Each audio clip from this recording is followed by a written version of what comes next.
Men hozir Mir Matrasov do'konidaman va sizlar bilan birga mana shu matrasni sifati va imkoniyatlarini birgalikda tekshirib ko'ramiz.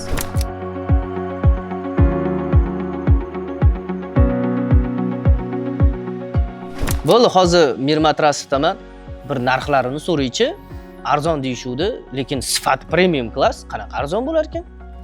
Bo'pti. Okey, bu narxlari necha pul buni? Bobur Mirzo aka xalqimiz mazza qilishi uchun o'zimiz ishlab chiqarganmiz 2 million so'm qilib belgiladik. Juda ham arzon, buni sifati, buni imkoniyatlari premium klassga tortyapti-yu. Har bitta joyi 120 kilogacha vazn ko'taradi, ustiga chiqib sakrasa ham prujinalar 1.9 qilib ishlab chiqarilgan. 500 ta prujina ishlatiladi ichida. Men hozir o'zim ham yotib ko'rdim. Meditsina nuqtai nazaridan ham juda ham mukammal ishlangan ekan. Albatta. Sizlarga ham tavsiya qilaman.